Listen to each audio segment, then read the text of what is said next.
નમસ્કાર, હું મોનાલી સોની આધ્યાત્મિક મહાશક્તિમાં આપ સૌનું સ્વાગત કરું છું.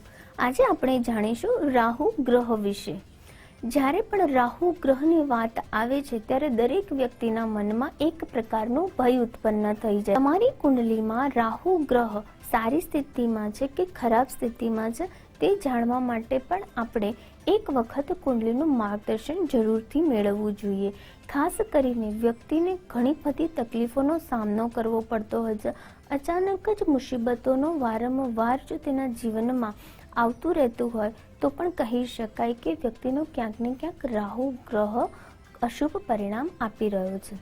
સર્વપ્રથમ જો આપણે રાહુની વાત કરીએ તો પૌરાણિક શાસ્ત્ર અને દંતકથા મુજબ જો રાહુ છે તે છે દેવ અને રાક્ષસનું પુત્ર, એટલે કે રાહુના જે પિતા છે તે દેવ હતા અને રાહુની માતા રાક્ષસી હતી. એટલે રાહુમાં તમો ગુણ અને સત્વગુણ એટલે કે બંને પ્રકારના સારા અને ખરાબ ગુણો રાહુ ગ્રહની અંદર બિરાજમાન છે.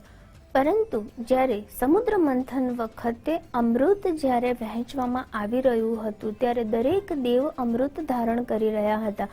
ત્યારે શુક્રાચાર્યએ રાહુ દેવતાને કીધું કે હે રાહુ દેવતા, દેવો અમૃત પી લેશે, પરંતુ જો દાનવોને અમૃત નહીં મળે તો આપણને ખૂબ જ તકલીફ રહેશે. તે માટે તમે ગમે તેમ કરીને અમૃત ધારણ કરીને આવો.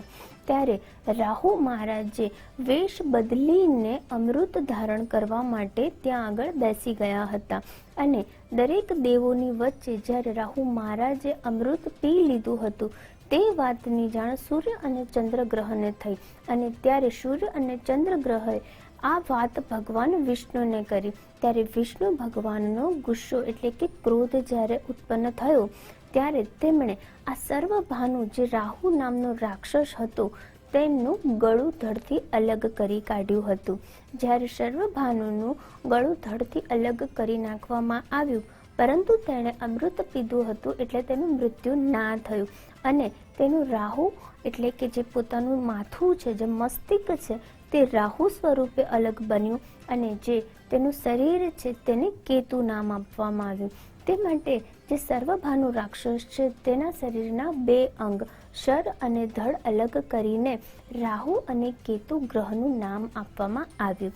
આ કારણથી એવું કહેવાય કે ગ્રહ જ્યારે રાહુ છે તે તમને અશુભ પરિણામો આપે છે ત્યારે વ્યક્તિ ચારે કોર સંકટોથી ઘેરાઈ જાય છે. જ્યારે રાહુની વાત કરવામાં આવે ત્યારે રાહુ ગ્રહ એક ઇલ્યુઝન છે, એક ભ્રમ પેદા કરવાવાળો ગ્રહ છે, સાથે સાથે છાયા ગ્રહવાળો ગ્રહ છે.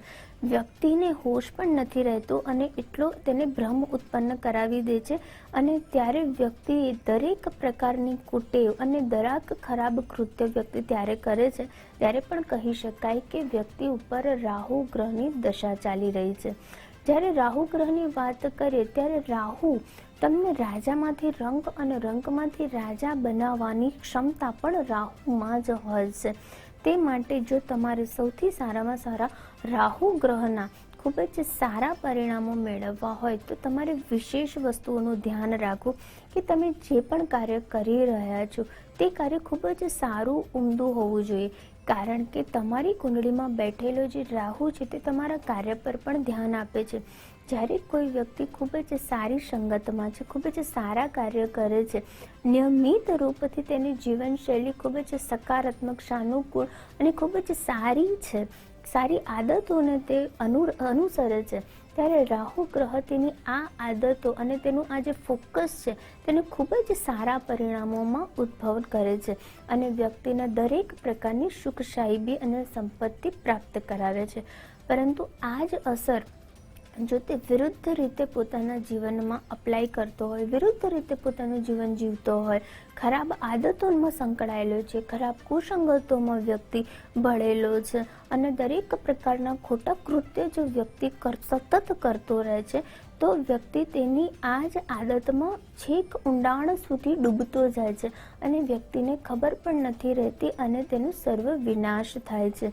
માટે કહેવામાં આવે છે કે રાહુ એ તમારું ધ્યાન છે, તમારું ફોકસ છે, તેને તમે ખૂબ જ સારી દિશામાં લગાવશો તો તમને શ્રેષ્ઠ પરિણામો પ્રાપ્ત થશે અને જો તમે વિરુદ્ધ દિશામાં લગાવશો તો તમને ખૂબ જ નુકસાનો વેઠવા પડી શકે છે. જ્યારે રાહુ ગ્રહની વાત કરવામાં આવે તો રાહુ તે શનિ મહારાજનો એજન્ટ છે. એટલે જ કહેવાય છે કે રાહુ, કેતુ અને શનિ આ દરેક ગ્રહની જ્યારે વાત કરવામાં આવે ત્યારે વ્યક્તિ ખૂબ જ ગભરાઈ જાય છે. કારણ કે જ્યારે વ્યક્તિ કોઈ પણ પ્રકારનું કર્મ કરે છે તે કર્મ ઉપર પણ આ ત્રણેય ગ્રહની દ્રષ્ટિ રહે છે અને તેના કર્મને અનુરૂપ જ્યારે શનિદેવ તેને ન્યાય આપે છે તે કર્મમાં વ્યક્તિને ફસાવવું અને સમજાવવું આ દરેક વસ્તુ કાર્ય રાહુ કરે છે. રાહુ વ્યક્તિને દરેક પ્રકારની તક આપે છે, જેમાં સારી અને ખરાબ બંને તક હોય છે. ત્યારે એ વ્યક્તિના સંસ્કાર, એ વ્યક્તિનો સ્વભાવ, તેની માનવતા, એ કયું કાર્ય ચૂને છે તે વ્યક્તિ ખુદ નક્કી કરે છે. અને જ્યારે તે વ્યક્તિ કોઈ સારું એવું ડિસિઝન લે છે તે જ તેના ભવિષ્યનું નિર્માણ કરે છે. ત્યારે જ કહેવાય છે કે ક્યારેક ક્યારેક વ્યક્તિની બુદ્ધિ ભટકાવવાનું કામ પણ રાહુ કરે છે. અને આ જ એ સમય હોય છે જ્યારે વ્યક્તિ ખુદ પોતે નિર્ણય લે છે કે તેણે પોતાના જીવનમાં શું કરવું જોઈએ. તેણે શ્રેષ્ઠતાને આગળ માન આપવું જોઈએ કે પછી તેણે ખરાબ કૃત્યોમાં ઝંપલાવવું જોઈએ. જો આ વસ્તુનું વ્યક્તિ ધ્યાન રાખે છે અને ખરાબ સંગતો, ખરાબ કૃત્યોથી બચી જાય છે તો વ્યક્તિ પોતાના શ્રેષ્ઠ ભવિષ્યનું નિર્માણ કરે છે. રાહુ જ્યારે તમને વારંવાર તકલીફ આપતો હોય ત્યારે એવું કહી શકાય કે આકસ્મિક તકલીફોનો સામનો કરવો પડે છે, દુર્ઘટનાઓનો સામનો કરવો પડે છે. રાહુ કોઈક એવી બીમારી આપી દે છે જે લાંબા સમયની બીમારી હોય છે, જે અચાનક આવી પડતી બીમારી હોય તો પણ કહી શકાય કે ક્યાંક ને ક્યાંક રાહુ દોષના લીધે તમને તે બીમારી થઈ છે. સાથે સાથે જ્યારે વ્યક્તિને કોઈ પણ પ્રકારની બીમારી હાથમાં નથી આવતી પરંતુ વારંવાર વ્યક્તિ હોસ્પિટલના ધક્કા ખાય છે, દવાઓ લે છે, રિપોર્ટો કરાવે છે, ઓપરેશનો કરાવે છે તો પણ વ્યક્તિને ખબર નથી પડતી કે તેને થયું છે શું, ત્યારે પણ કહી શકાય કે ક્યાંક ને ક્યાંક વ્યક્તિનો રાહુ ગ્રહ દૂષિત છે. તેના કારણે વ્યક્તિઓને આટલી બધી તકલીફોનો સામનો કરવો પડે છે. ખાસ કરીને વ્યક્તિના પ્રેમ સંબંધોમાં પણ અડચણો રાહુ જ પેદા કરાવતો હોય છે. માટે કેટલાક ઉપાયો કરીને તમે ચોક્કસથી રાહુ ગ્રહને સંતુલિત કરી શકો છો. સર્વપ્રથમ જો રાહુના શ્રેષ્ઠ ઉપાયની વાત કરું તો જ્યારે તમે સરસ્વતી માતાની ઉપાસના કરો છો ત્યારે પણ રાહુ મહારાજ શાંત થાય છે. સાથે સાથે ચાંદીનું ચોકર પેન્ડલ જો તમે ગળામાં ધારણ કરો છો અથવા તો ચાંદીનો ચોકર ટુકડો તમે તમારા પર્સમાં રાખો છો તો પણ રાહુ મહારાજની જે કુદ્રષ્ટિ છે, જે અશુભ દશા છે તે શાંત થાય છે અને વ્યક્તિને સારા પરિણામો મળે છે. વારંવાર વ્યક્તિ બધી તરફથી મુસીબતોથી ઘેરાઈ જતો હોય ત્યારે પણ બુધવારના દિવસે વ્યક્તિએ એક આખું શ્રીફળ લેવાનું છે અને 7 વાર પોતાના માથેથી ઉતારીને સાંજના સમયે જો તે નદીમાં પ્રવાહિત કરે છે તો પણ રાહુ મહારાજ શાંત થાય છે. સાથે સાથે જો આપણે કેટલાક રત્નોની વાત કરીએ તો કેટલાક પ્રકારના ક્રિસ્ટલ્સ પહેરવાથી અથવા તો કેટલાક પ્રકારના રત્ન પહેરવાથી પણ ચોક્કસથી રાહુની કુદ્રષ્ટિને શાંત કરી શકાય છે અને વ્યક્તિ જીવનમાં સફળતાને આમંત્રિત કરી શકે છે.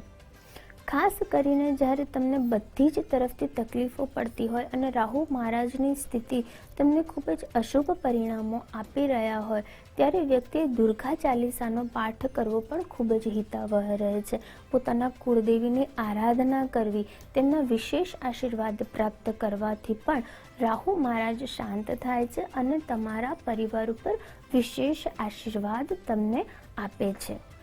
જ્યારે રાહુની વાત કરવામાં આવે, રાહુને હંમેશા કંઈક નવું કરવા માટે પ્રેરિત થતો હોય છે. જૂની પુરાની પરંપરાઓને તોડીને આગળ વધવું, કંઈક નવું કરવું હંમેશા તે માત્ર રાહુના ધ્યાનમાં હોય છે અને આવું કરવાવાળી વ્યક્તિ રાહુના શુભ પ્રભાવમાં આવતી હોય તેવું પણ કહેવામાં આવે છે. જ્યારે રાહુનો શુભ પ્રભાવ હોય છે ત્યારે વ્યક્તિનું ફોકસ લેવલ ખૂબ જ સારું હોય છે. વ્યક્તિ ખૂબ જ એક ચિત્તે પોતાના કાર્યને પાર પાડે છે અને તેમાં ચોક્કસથી સફળતા મેળવે છે. જ્યારે રાહુની વાત કરવામાં આવે છે ત્યારે વ્યક્તિ પોતાના નિર્ણયોને લઈને ખૂબ જ અડગ હોય છે. તેની નિર્ણય શક્તિ ખૂબ જ સ્ટ્રોંગ હોય છે. તે શુભ રાહુની નિશાની છે. જ્યારે વધારે પડતો કન્ફ્યુઝનમાં કોઈ રહેતું હોય તેવો વ્યક્તિને કહી શકાય કે તે અશુભ રાહુના સાનિધ્યમાં છે. આ પ્રકારે તમે અલગ અલગ રાહુના દોષ પ્રમાણે તમારી કુંડળીના રાહુના ભાવ અને રાહુ મહારાજ કયા સ્થાનમાં બિરાજમાન છે, કયા ગ્રહ સાથે બિરાજમાન છે અને કેટલાક પ્રકારના ખરાબ દુષ્ટ પ્રભાવથી કેટલાક યોગ ઉત્પન્ન કરે છે, જેના કારણે પણ વ્યક્તિને વારંવાર જીવનમાં નિષ્ફળતા અને મુસીબતોનો સામનો કરવો પડે છે. તો શ્રેષ્ઠ ઉપાયો કરીને, વિશેષ યજ્ઞની સલાહ લઈને પણ તમે તમારા જીવનની દરેક પ્રકારની મુસીબતોને દૂર કરી શકો છો. તો આ સાથે રાહુ વિશે જે પણ મેં તમને માહિતી આપી છે ચોક્કસથી તમને ગમી હશે. રાહુ મહારાજના જે તમને મેં ઉપાયો જણાવ્યા છે તે ઉપાયોને તમે કરીને ચોક્કસથી રાહુની દ્રષ્ટિને તમે શાંત કરી શકશો. આશા રાખું છું તમને મારા આ ઉપાયો ગમ્યા હશે. નમસ્કાર.